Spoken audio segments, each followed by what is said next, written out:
The S&P 500 has hit yet another milestone this year, ending above 5,000 for the first time. It's good news for Americans' 401ks, which are heavily invested in stocks, and comes just 3 weeks after the index notched its first record close since January of 2022. Tom Hainlin, national investment strategist at U.S. Bank Wealth Management, called the record a symbolic milestone. "It's a big, round number," he told USA Today.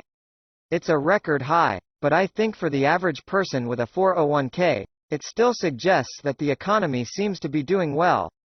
The S&P 500 closed Friday at 5,026.61, up 0.57%.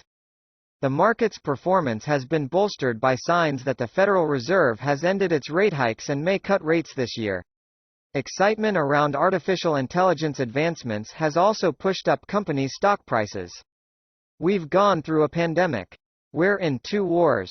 And yet, there just tends to be a gravitational pull upward over the longer term for stocks," said Christina Hooper, chief global market strategist at investment management company Invesco, who also noted that surging interest rates have been a challenge over that time.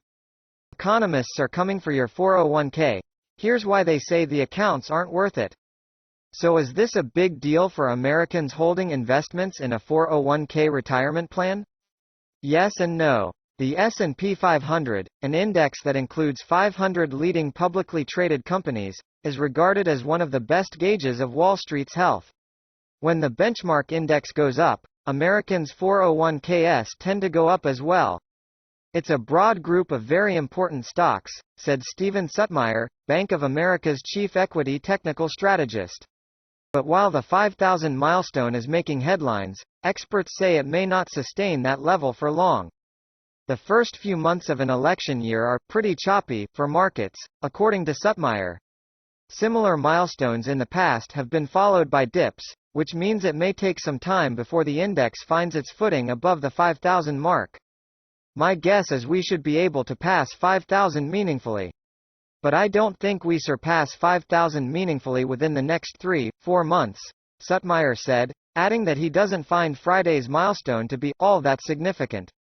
But even if the index does fall, Hooper said the milestone is a sign of the market's resiliency, noting that the S&P 500 has already doubled since surpassing 2,500 in September of 2017. "I think more than anything else, this is a symbolic event that reminds investors of the importance of staying invested," she said. However, some strategists say the milestone could provide a psychological boost for the market. Adam Turnquist, chief technical strategist for LPL Financial, noted that the S&P 500's performance following 9 other major milestones has generally been positive, with a 12-month average return of 10.4%. Round numbers such as 5,000 often provide a psychological area of support or resistance for the market, Turnquist said in emailed commentary. The Dow Jones Industrial Average closed at 38,671.69 Friday, down 0.14%. The Nasdaq closed at 15,990.66, up 1.25%.